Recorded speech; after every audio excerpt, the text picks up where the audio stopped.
kind of like almost like a reflection or a communication in that sense that we are approaching some kind of change if we have a woman as the president in the United States, I guess. Well, possibly. And I think that would be a great step forward. I mean, I hate to say this, because I know I'm probably talking to a European or an international audience. But, sometimes I really feel ashamed to be an American because some of the Americans are so isolated from what goes on in the rest of the world. And sometimes I think, when, religion holds a lot of people in America back.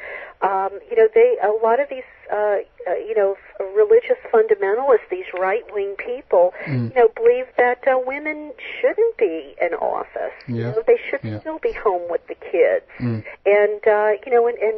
man has this right to rule the roost, and his wife isn't really a true partner. I can't see those types of people voting for a woman. Yeah. Now, I hope they prove me wrong. I mean, I really do. Yeah. But I don't know. I'm fearful that there are enough of them around to stop progress. Yeah. Yeah, let's see what happens on that front. I mean, it's interesting to get your take on it. But I want to return now a little bit to your book. Of course, it's called Sacred Places of Goddess: 108 Destinations, and I'm curious about the number, of course, 108. And does this refer to the, I guess, movements or names of Shiva? Well, there's a lot of different significances to 108.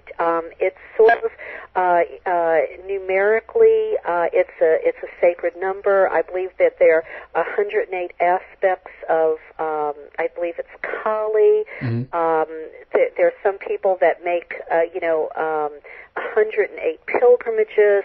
I mean, from culture to culture, there are a lot of different significances. So I just sort of answered that in general by saying it's a universally sacred number. And it varies from tradition to tradition. And actually, this book is it's the next in a series of travel books that my publisher published. And mine's a little bit different from the rest of the travel series where, his are much more just your traditional sacred sites. These are all just sacred feminine sites. But that doesn't mean that some of the sites, aren't a place where God was also worshipped as well. I mean, like the Temple Mount in Jerusalem, for instance, is one of the sites in the book. But I really think of it as more of an encyclopedia of goddess culture around the world, because even if you don't intend or don't have the money to go to these places, it's a real eye-opener once you see how prevalent goddess has been and is across the world. I don't think a lot of people, especially in the West, really know that. And I'm really happy that the book is on mainstream bookshelves and not just metaphysical bookshelves or women's studies bookshelves, because I think it's going to bring the idea of goddess and the sacred feminine to people that didn't know, just like me. I mean, I was really angry that I didn't find out about the sacred feminine until I was 30 years old. But rather late than never. Exactly. So the book, it has 108 different sacred sites across all the different continents, with hundreds of other references to other sites thrown in that the reader can use as a springboard to research other places. There's also a section in it called Gaia Alerts, which talk about environmental issues that are happening in different parts of the world, because goddess is Mother Nature, and also goddess-focused side panels, which explain things to people about goddess spirituality that they might be confused about, like sacred sex or sacred prostitution, and who's Maria Gimbutas, and who was the Queen of Sheba, and, just a lot of different things that there's a lot of misinformation about out there that may have something to do with, goddess or the sacred feminine. Yeah, yeah. And of course, regarding a sacred site, what kind of defines a sacred site? What is it basically? Well, some of these places are sacred sites because of people over time have believed that they're excuse me, are particularly powerful, like energy vortexes or ley lines or something like that. But I didn't necessarily focus on that to choose the sites, although some of the places do happen to coincide with these naturally occurring phenomena. I focused on, I took different, traditions and religions and spiritualities around the world, and these places are sacred because at some point during our, mankind's history, we determined they were sacred. Yeah. For instance, the Temple of Artemis in Ephesus, Turkey. In the very beginning, Artemis was revered as a tree. And from a tree, it went to different versions of statues and temples. And, so over time, it's changed, but, we retained the site where it was. And I think these places over time of people coming there and focusing, their psychic energy, their spiritual energy, these places sometimes, become power spots. I've been on tours with people who were psychic, and they believe that they can feel, a difference in energy, at these places. Yeah. That's very subjective. Yeah, sure. I'm not going to say that's absolute, but Yeah. I think it's as much belief and faith as it is an actual physical power that you feel there. Yeah, interesting. And could it be that the location has been part of a human, ancestors keep on coming back to the site, and with time this kind of gives the location, and I guess a spiritual atmosphere, basically. Oh, yeah. Like Chartres Cathedral in France. The site of Chartres Cathedral started out as a sacred site of the Druids. And Christianity comes along, and they want to convert the Druids and the pagans, so they build a church on top of the Druid sacred site. Exactly. It happened all through history. You can see it today at some of the sacred sites in Egypt. On top of the Egyptian temples, you will find a Coptic church, for instance. At Eleusis, in Greece, sacred to the goddess Demeter and Persephone, you can see a church on top of this hill that's actually a cave, which was part of the Eleusinian mysteries, and where they believed you could enter the underworld. Yeah. So, as one religion, was phased out and another religion came into power, they just built on top of the same sites. Not just for political reasons, to convert the devoted, but I think it, consciously or not, these spots then became containers for this potent, sacred energy. Yeah, sure. And by the way, are there any, considering that we are up here in Sweden, are there any Nordic places that you talk about in the book?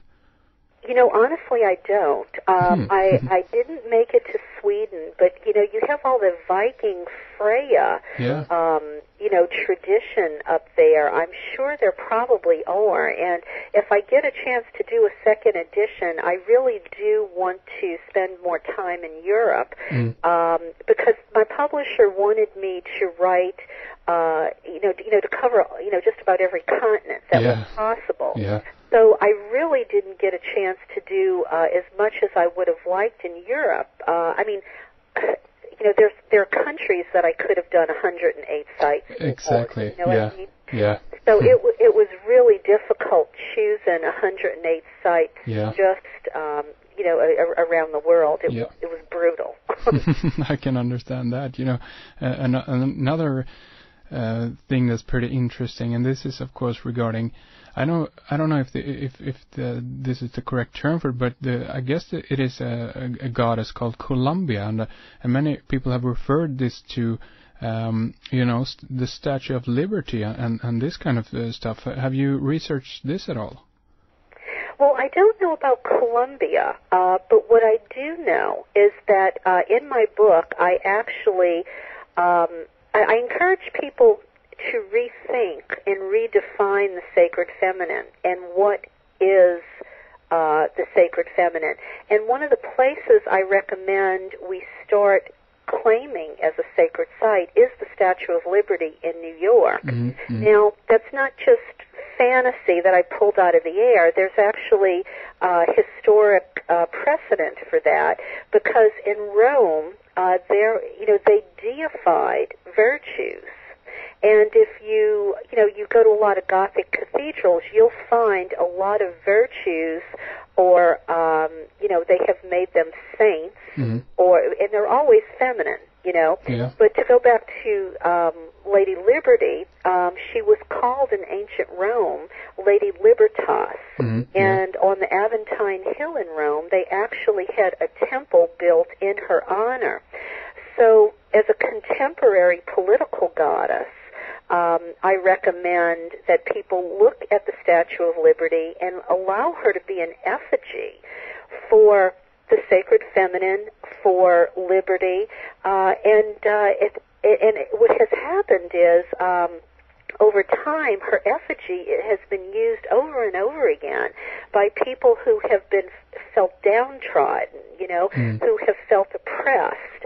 For instance, when they had the big overthrow in Tiananmen Square in China, the students that were revolting against the government had a huge effigy of the Statue of Liberty that they carried, carried with them in their riots, or their protests. Yeah. So I can say that, but I haven't researched the aspect of, did you call it Columbia? Yeah, Columbia. The goddess Columbia. I don't know if that's the correct term, so to speak, for it, but that's what I've heard. But yeah, I just wanted to ask you about that. So, what's that? Sorry. I'll have to look that up. Oh, okay. Yeah.